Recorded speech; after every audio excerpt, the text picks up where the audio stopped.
स्वागत है आप सबका हमारे चैनल प्रणति आईएएस में। आज मैं फिर से आया हूँ करंट अफेयर्स के 7वें पार्ट से। तो चलिए शुरू करते हैं। आज का पहला करंट अफेयर्स है। भारत सरकार ने हाल ही में आरोग्य सेतु ऐप उपयोगकर्ताओं के डेटा प्रसंस्करण के लिए दिशा निर्देशों का एक सेट जारी किया है। नए नियमों के अनुसार 180 दिनों से अधिक डेटा का भंडारण निषिद्ध है। नए मापदंड केवल जनसांख्यिकीय संपर्क, स्वमूल्यांकन और संक्रमित व्यक्तियों के लोकेशन डेटा और उनके संपर्कों के डेटा संग्रहण की अनुमति देते हैं। जो हमारा भारत सरकार है, उन्होंने कोविड-19 से बचने हेतु कोविड-19 कौन कोरोना वायरस से संक्रमित है ये पता लगाने के लिए एक ऐप लॉन्च किया था, आरोग्य सेतु ऐप। इसमें डेटा प्रसंस्करण के लिए एक नया निर्देश जारी किया, जिसमें 180 दिनों से अधिक का डेटा भंडारण नहीं किया जा सके, क्योंकि 180 दिन मतलब 3 महीना, 180 दिन लगभग 6 महीने। तो उसमें क्या होगा, 6 महीने का पुराना डेटा नहीं रहेगा, क्योंकि 6 महीना पहले इनको कोरोना हुआ। हो सकता है आज की डेट में वो ठीक हो जाए। इसके लिए मध्य प्रदेश सरकार ने भोपाल में एफआईआर आपके द्वार योजना नाम से एक नई योजना शुरू की है। यह योजना राज्य भर के 23 पुलिस स्टेशनों में पायलट आधार पर शुरू की गई है। इस योजना के तहत लोगों को एफआईआर दर्ज करने के लिए पुलिस स्टेशनों का दौरा करने की आवश्यकता नहीं है, बल्कि वे 100 नंबर का उपयोग कर सकते हैं। डायल 100 वाहन ने हेड कांस्टेबल को एफआईआर दर्ज करने के लिए प्रशिक्षित किया जाएगा। गंभीर शिकायतों के लिए वरिष्ठ अधिकारियों द्वारा मार्गदर्शन दिया जाएगा। मध्य प्रदेश सरकार ने एफआईआर आपके द्वारा नाम से एक योजना शुरू की। इस योजना का उद्देश्य है कि आप घर बैठे ही एफआईआर दर्ज कर सकेंगे, न कि थाना जाने का आपको ज़रूरत पड़ेगा। इसकी मदद से आप 100 डायल 100 जो होता है 100 नंबर पे 100 पे डायल करेंगे तो हेड कांस्टेबल आपका एफआईआर दर्ज कर सकेंगे, और कोई बहुत गंभीर शिकायत होगी उसके एफआईआर वरिष्ठ अधिकारी दर्ज करेंगे। केंद्रीय मानव संसाधन विकास मंत्री रमेश पोखरियाल निशंक ने हाल ही में नई दिल्ली में एक आभासी संघ के माध्यम से ओडिशा केंद्रीय विश्वविद्यालय हेल्पलाइन का शुभारंभ किया। कोविड-19 महामारी के कठिन समय के दौरान छात्र समुदाय की सहायता करने के उद्देश्य से यह हेल्पलाइन शुरू की गई है। हेल्पलाइन नंबर 080468011010 विश्वविद्यालय के सभी छात्रों को शिकायतों के निवारण और सेवाएं प्रदान करेंगी। केंद्रीय मानव संसाधन विकास मंत्री रमेश पोखरियाल निशंक ने हाल ही में नई दिल्ली में एक आभासी संघ के माध्यम से ओडिशा केंद्रीय विश्वविद्यालय हेल्पलाइन का शुभारंभ किया। यह हेल्पलाइन नंबर है 8046801010। इस हेल्पलाइन के मदद से जितने भी छात्र हैं वो अपनी कोई भी शिकायत दर्ज कर सकेंगे और वहीं पर शिकायत का निवारण हो सकेगा। 11 मई 2020 को लगभग 117 मंडियों को ENAM राष्ट्रीय कृषि बाजार के साथ एकीकृत किया गया। इससे देश में मंडियों की संख्या 962 हो गई है। केंद्रीय कृषि मंत्री ने वीडियो कॉन्फ्रेंसिंग के जरिए मंडियों का शुभारंभ किया। इन ऑनलाइन मंडियों का उपयोग अब नारियल और बांस के व्यापार के लिए भी किया जा रहा है। वर्तमान में इस मंच के माध्यम से 150 वस्तुओं का कारोबार किया जा रहा है। इसमें तेल के बीज, सब्जियां, फल, फाइबर और खाद्यान्न शामिल हैं। 11 मई 2020 को 117 मंडियों को ENAM राष्ट्रीय कृषि बाजार के साथ जोड़ा गया है, जिससे देश में कुल मंडियों की संख्या अब 962 हो गई है। केंद्रीय कृषि मंत्री ने वीडियो कॉन्फ्रेंसिंग से इस मंडियों का शुभारंभ किया। इसमें 150 से अधिक वस्तुओं का कारोबार किया जाएगा। चीन ने हाल ही में $1,80,000 इनामी राशि वाला FIDE-Chess.com ऑनलाइन नेशंस कप जीता, जबकि भारत इसमें 5वें स्थान पर रहा। राउंड रॉबिन चरण में अधिकतम अंकों के आधार पर चीन को विजेता घोषित किया गया, क्योंकि उसने अमेरिका के खिलाफ 2-2 ड्रॉ किया। चीन ने $48,000, अमेरिका ने $36,000 और अन्य देशों ने $24,000 के पुरस्कार जीते। चीन ने हाल ही में $1,80,000 इनामी राशि वाली FIDE-Chess.com ऑनलाइन नेशंस कप जीता है, जिसमें हमारा भारत 5वें स्थान पर रहा। इसमें राउंड रॉबिन के चरण में अंकों के आधार पर चीन को विजेता घोषित किया गया, क्योंकि चीन ने अमेरिका के साथ 2-2 का ड्रॉ किया, और इसमें चीन को $48,000, अमेरिका को $36,000 और बाकी अन्य देशों इसमें हमारा भारत भी शामिल है, उसको $24,000 का इनामी राशि मिला है। भारत सरकार द्वारा चलाए जा रहे वंदे भारत मिशन के तहत overseas citizenship of India green card visa धारकों को भारत आने में काफ़ी दिक्कतों का सामना करना पड़ रहा है। वंदे भारत मिशन के अकॉर्डिंग OCI या ग्रीन कार्ड H1B वीज़ा धारकों को भारत आने में काफ़ी दिक्कतों का सामना करना पड़ रहा है। India state level disease burden initiative शीर्षक वाली लैंसेट रिपोर्ट के अनुसार भारत में 5 साल से कम आयु के 68 बच्चों की मौत का कारण बाल और मातृ कुपोषण है। इस रिपोर्ट में 2000 के बाद मृत्यु दर के जिला स्तरीय रुझानों का पहला व्यापक अनुमान है। इसमें यह भी बताया गया है कि 83 प्रतिशत नवजात की मौत जन्म के समय कम वजन और कम गर्भ के कारण हुई।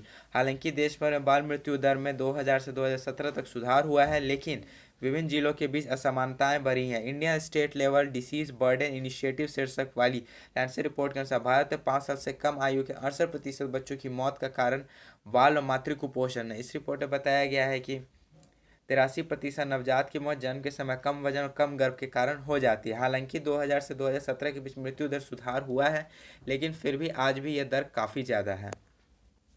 टीवीएस समूह और सुंदरम मेडिकल फाउंडेशन ने आईआईटी मद्रास के साथ मिलकर एक स्वचालित श्वसन सहायता उपकरण विकसित किया है, जिससे द सुंदरम वेंटागो कहा जाता है। इस डिवाइस को एमआईटी, बोस्टन जैसे संस्थानों के मार्गदर्शन के साथ साथ मद्रास मेडिकल कॉलेज और कावेरी अस्पताल जैसे अस्पतालों के सहयोग से विकसित किया जा रहा है। टीवीएस जो गाड़ी वगैरह जो बाइक वगैरह बनाता है, वो कंपनी और सुंदरम मेडिकल फाउंडेशन ने आईआईटी मद्रास के साथ एक कोलैबोरेशन बना के स्वचालित स्वशासन सहायता उपकरण पीपीई किट विकसित किया है, जिसे द सुंदरम वेंटागो के नाम से जाना जाता है। इस डिवाइस को एमआईटी, बोस्टन जैसे संस्थानों के मार्गदर्शन के साथ साथ मद्रास मेडिकल कॉलेज और कावेरी अस्पताल जैसे अस्पतालों के सहयोग से विकसित किया गया है। अमेरिका के राष्ट्रीय सार्वजनिक स्वास्थ्य संस्थान रोग नियंत्रण और रोकथाम केंद्र सीडीसी ने कोविड-19 महामारी के लिए भारत की प्रतिक्रिया की सहायता के लिए $3.6 मिलियन का योगदान दिया है। वित्त पोषण की यह प्रारंभिक किस्त भारत को SARS-CoV-2 परीक्षण के लिए प्रयोगशाला क्षमता बढ़ाने के भारत के प्रयासों को मजबूत करने और समर्थन करने में मदद करेगी। अमेरिका के राष्ट्रीय सार्वजनिक स्वास्थ्य संगठन रोग नियंत्रण और रोकथाम केंद्र सीडीसी ने कोविड-19 महामारी से लड़ने के लिए भारत को $3.6 मिलियन की सहायता दी है। इस सहायता की मदद से SARS-CoV-2 यानी कोविड-19 की जो टेस्ट होती है उसमें भारत अपना क्षमता बढ़ा सके, इसके लिए मजबूती प्रदान होगा। भारतीय सांस्कृतिक संबंध परिषद ICCR केंद्रीय विदेश मंत्रालय का एक स्वायत्त संगठन है। इसका मुख्य उद्देश्य अन्य देशों के साथ सांस्कृतिक संबंध बनाना है। हाल ही में ICCR ने यूनाइटेड वी फाइट नामक एक गीत जारी किया, जिसमें उषा उथुप और जो अल्वारेस जैसे प्रसिद्ध संगीतकारों ने कार्य किया। यह गीत जो अल्वारेस द्वारा लिखा और संगीतबद्ध किया गया और देश भर के कई प्रसिद्ध गायकों द्वारा गाया गया है। भारतीय सांस्कृतिक संबंध परिषद ICCR केंद्रीय विदेश मंत्रालय का एक स्वायत्त संगठन है। इसका मुख्य उद्देश्य अन्य देशों के साथ सांस्कृतिक संबंध बनाना है और हाल ही में इसने ICCR ने यूनाइटेड वी फाइट नामक एक गीत जारी किया, जिसमें उषा उथुप और जो अल्वारेस ने गाया। ये उषा उथुप और जो अल्वारेस काफ़ी प्रसिद्ध संगीतकार रह चुके हैं। भारत के प्रधानमंत्री ने हाल ही में एक विशेष आर्थिक पैकेज का अनावरण किया, जिसका नाम आत्मनिर्भर भारत अभियान है। इसका उद्देश्य लॉकडाउन के चौथे चरण से पहले देश की आर्थिक गतिविधियों को प्रोत्साहित करना है। प्रोत्साहन पैकेज में गरीबों और गरीबों को मुफ्त अनाज 1.7 लाख करोड़ रुपए का पैकेज भी शामिल है, जिसे मार्च के महीने में पीएम गरीब कल्याण योजना के नाम से घोषित किया गया था। इसमें RBI द्वारा घोषित तरलता उपाय और ब्याज कटौती भी शामिल है। प्रधानमंत्री ने कहा है कि यह पैकेज भूमि, श्रम, तरलता और कानूनों पर केंद्रित होगा। भारत के प्रधानमंत्री ने हाल ही में एक विशेष आर्थिक पैकेज का अनावरण किया, जिसका नाम आत्मनिर्भर भारत अभियान या योजना है। इसका उद्देश्य लॉकडाउन के चौथे चरण से पहले देश की आर्थिक गतिविधियों को प्रोत्साहित करना है। इसमें मुफ्त अनाज दिया जाएगा, जिसका 1.7 लाख करोड़ का पैकेज है। हाल ही में इटली में किए गए एक अध्ययन में चिकित्सकों ने कोविड-19 के संपर्क में आने वाले बच्चों में कावासाकी रोग जैसे लक्षणों वाली असामान्य बीमारी के फैलने के बारे में जानकारी दी है। हाल ही में इटली में किए गए अध्ययन में जो कोविड-19 के संपर्क में बच्चे आते हैं, उनमें कावासाकी रोग की लक्षण भी पाए जाते हैं। केंद्रीय वित्त मंत्री ने प्रधानमंत्री द्वारा शुरू की गई आत्मनिर्भर भारत योजना पैकेज के विवरण की घोषणा की। 200 करोड़ रुपए तक की सरकारी खरीद में वैश्विक निविदाओं को स्वीकार नहीं किया जाएगा। यह MSME के लिए अनुचित विदेशी प्रतिस्पर्धा को कम करेगा और मेक इन इंडिया पहल का समर्थन करेगा। उन्होंने MSME सहित व्यवसायों के लिए 3 लाख करोड़ रुपए की इमरजेंसी वर्किंग फैसिलिटी की भी घोषणा की। केंद्रीय वित्त मंत्री ने प्रधानमंत्री द्वारा शुरू की गई आत्मनिर्भर भारत योजना पैकेज के विवरण की घोषणा की है, जिसमें 200 करोड़ रुपए तक की सरकारी खरीद में वैश्विक निविदाओं को स्वीकार नहीं किया जाएगा।